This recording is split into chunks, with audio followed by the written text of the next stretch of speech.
244ኛ ቀናችን ሆኗል። መስከረም 1 ዘፍጥረት 1 ብለን ጀምረን እግዚአብሔርን ቃል እስከ ራእይ 22 እስከ ጳጉሜ 5 ድረስ እያነበብን ዛሬ የደረስንበት ክፍል ትንቢተ ኤርምያስ ከምዕራፍ 43 እስከ 45 ድረስ ያለውን ነው። አብረን እናንብብ።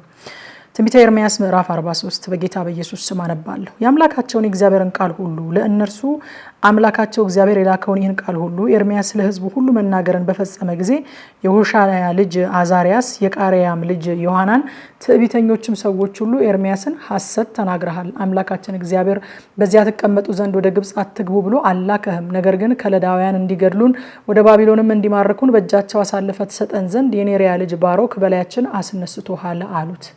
የቃሪያም ልጅ ዮሐናን የጭፍራ አለቆችም ሁሉ ሕዝቡም ሁሉ በይሁዳ ምድር ይቀመጡ ዘንድ የእግዚአብሔርን ቃል አልሰሙም።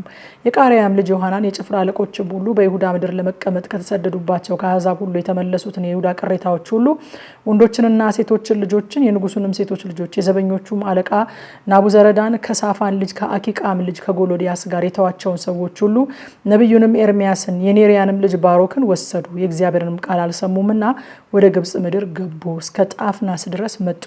በጣፍናስም የእግዚአብሔር ቃል ወደ ኤርምያስ እንዲህ ሲል መጣ። ታላላቆችን ድንጋዮች በእጅ ውሰድ፣ የይሁዳም ሰዎች እያዩ በጣፍናስ ባለው በፈርዖን ቤት ደጅ መግቢያ ሸሽጋቸው።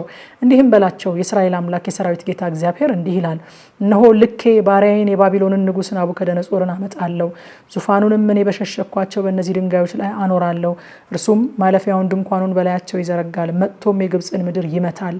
ለሞትም የሚሆነውን ለሞት፣ ለምርኮም የሚሆነውን ለምርኮ፣ ለሰይፍም የሚሆነውን ለሰይፍ አሳልፎ ይሰጣል። በግብጽም አማልክት ቤቶች እሳትን ያነዳል፣ ያቃጥላቸውማል፣ ይማርካቸውማል። እረኛም ደበሎውን እንደሚደርብ እንዲሁ የግብጽን ሀገር ይደርባል። ከዚያም በሰላም ይወጣል። በግብጽ ምድር ያለውን የሄሊዮቱን ከተማ ሐውልቶች ይሰብራል። የግብጽንም አማልክት ቤቶች በእሳት ያቃጥላል። ትንቢተ ኤርምያስ ምዕራፍ 41 በግብጽ ምድር በሚግዶልና በጣፍናስ በሜምፎስም በጳጥሮስም አገር ስለተቀመጡ አይሁድ ሁሉ ወደ ኤርምያስ የመጣ ቃል ይህ ነው። የእስራኤል አምላክ የሰራዊት ጌታ እግዚአብሔር እንዲህ ይላል፣ በኢየሩሳሌምና በይሁዳ ከተሞች ሁሉ ያመጣሁትን ክፉ ነገር ሁሉ አይታችኋል። እነሆ ዛሬ ባድማ ሆነዋል፣ የሚቀመጥባቸውም የለም።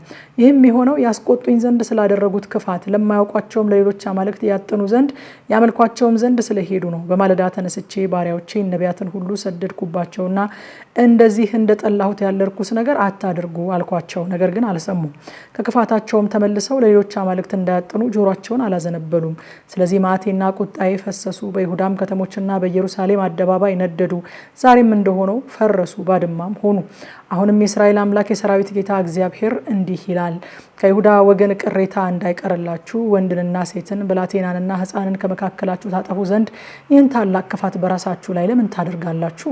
ሰውነታችሁንም ታጠፉ ዘንድ በምድር አሕዛብ ሁሉ መካከል መገረሚያና መሰደቢያ ትሆኑ ዘንድ ለመቀመጥ በገባችሁባት በግብጽ ምድር ለሌሎች አማልክት በማጠናችሁ በእጆቻችሁ ስራ ለምን ታስቆጡኛላችሁ?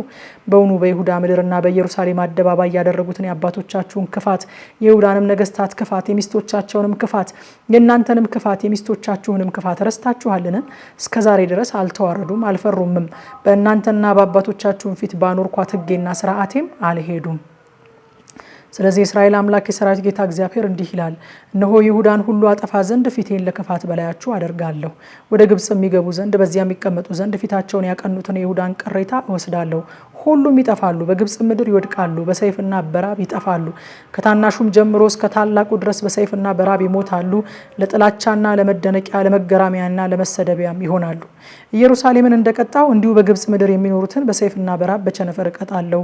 በዚያ ለመቀመጥ ወደ ግብጽ ምድር ከሄዱ ወደ ይሁዳ ሀገር ተመልሰው በዚያ ይቀመጡ ዘንድ ከሚወዱ ከይሁዳ ቅሬታ ወገን የሚያመልጥና የሚቀር የለም፣ ወደዚያም የሚመለስ የለም።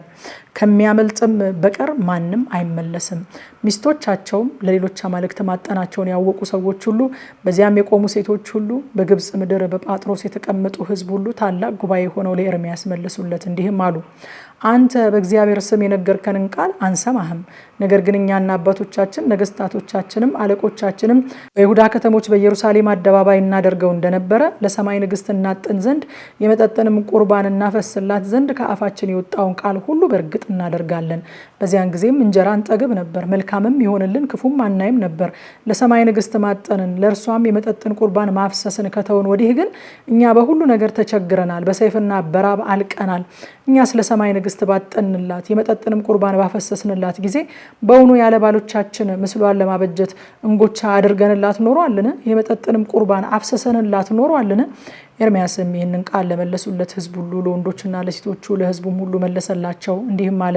እናንተና አባቶቻችሁ ነገስታቶቻችሁም አለቆቻችሁም የምድርም ህዝብ በይሁዳ ከተሞችና በኢየሩሳሌም አደባባይ ያጠናችሁትን ዕጣን እግዚአብሔር ያሰበው በልቡ የሚያኖረው አይደለምን?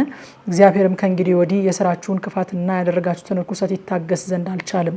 ስለዚህ ምድራችሁ ባድማ መደነቂያም መገረሚያም ትሆናለች። ዛሬ እንደሆነው የሚኖርባት የለም። ስላጠናችሁ በእግዚአብሔርም ላይ ስለበደላችሁ የእግዚአብሔርን ቃል ስላልሰማችሁ በህጉና በሥርዓቱ በምስክሩም ስላልሄዳችሁ ስለዚህ ዛሬ እንደሆነ ይህች ክፉ ነገር አግኝታችኋለች። ኤርምያስም ለህዝቡ ሁሉ ለሴቶቹም ሁሉ እንዲህ አለ። በግብጽ ምድር የምትኖሩ ይሁዳ ሁሉ የእግዚአብሔርን ቃል ስሙ። የእስራኤል አምላክ የሰራዊት ጌታ እግዚአብሔር እንዲህ ይላል። እናንተና ሚስቶቻችሁ በአፋችሁ ለሰማይ ንግስት እናጥን ዘንድ የመጠጥንም ቁርባን እናፈስላት ዘንድ የተሳልነውን ስዕለታችንን በእርግጥ እንፈጽማለን አላችሁ፣ በእጃችሁም አደረጋችሁት። እንግዲህ ስዕለታችሁን አጽኑ፣ ስዕለታችሁን ፈጽሙ። እናንተ በግብጽ ምድር የምትኖሩ ይሁዳ ሁሉ ስለዚህ የእግዚአብሔርን ቃል ስሙ። በግብጽ ምድር ሁሉ በሚኖር በይሁዳ ሰው ሁሉ አፍ ስሜ ከእንግዲህ ወዲህ ሕያው እግዚአብሔርን ተብሎ እንዳይጠራ እነሆ በታላቅ ስሜ ምያለሁ ይላል እግዚአብሔር። እነሆ ለመልካም ሳይሆን ለክፋት ተጋባቸዋለሁ። በግብጽ ምድር ያሉ የይሁዳ ሰዎች ሁሉ እስኪጠፉ ድረስ በሰይፍና በራብ ያልቃሉ። ከሰይፍም የሚያመልጡ ጥቂት ሰዎች ሆነው ከግብጽ ምድር ወደ ይሁዳ ምድር ይመለሳሉ። ሊቀመጡም ወደ ግብጽ ምድር የገቡት የይሁዳ ቅሬታ ሁሉ ከእኔ ወይንም ከነርሱ የማናችን ቃል እንዲጸና ያውቃሉ። ቃሌም በላያችሁ ለክፋት እንዲጸና ታውቁ ዘንድ በዚህች ስፍራ እንድቀጣችሁ ምልክታችሁ ይህ ነው ይላል እግዚአብሔር። እግዚአብሔር እንዲህ ይላል። የይሁዳን ንጉሥ ሴዴቅያስን ጠላቱ ለሆነው ነፍሱንም ለፈለገው ለባቢሎን ንጉሥ ለናቡከደነጾር እጅ አሳልፌ እንደሰጠሁት እንዲሁ እነሆ የግብጽን ንጉሥ ፈርዖን ሆፍራን ለጠላቶቹ ነፍሱንም ለሚፈልጉ እጅ አሳልፌ እሰጠዋለሁ። ትንቢተ ኤርምያስ ምዕራፍ 45። በይሁዳ ንጉሥ በኢዮስያስ ልጅ በኢዮአቄም በአራተኛው ዓመት የኔሪያ ልጅ ባሮክ እነዚህን ቃሎች ከኤርምያስ አፍ በመጽሐፍ በጻፋቸው ጊዜ ነቢዩ ኤርምያስ የተናገረው ቃል ይህ ነው። ባሮክ ሆይ የእስራኤል አምላክ እግዚአብሔር እንዲህ ይልሃል። አንተ እግዚአብሔር በሕመሜ ላይ ሐዘንን ጨምሮብኛልና ወዮልኝ፣ በልቅሶዬም ጩኸት ደክሜያለሁ፣ እረፍትንም አላገኘሁም ብለሃል። እንዲህ በለው። እግዚአብሔር እንዲህ ይላል። እነሆ የሰራሁትን አፈርሳለሁ፣ የተከልኩትን እነቅላለሁ፣ ይኸውም በምድር ሁሉ ነው። ራስህ ታላቅን ነገር ትፈልጋለህን? በስጋ ለባሽ ሁሉ ላይ እነሆ ክፉ ነገርን አመጣለሁና አትፈልገው ይላል እግዚአብሔር። ነገር ግን በሄድክበት ስፍራ ሁሉ ነፍስህን እንደ ምርኮ አድርጌ እሰጥሃለሁ ይላል። ከምሽቱ 3 ሰዓት በኢትዮጵያ ሰዓት አቆጣጠር እንደ ሁል ጊዜው የእግዚአብሔርን ቃል በቲክቶክ እና በቴሌግራም ገጻችን በጥልቀት እናጠናለን። ኑና በቀጥታ ስርጭት አብረን እናጥና። ሻሎም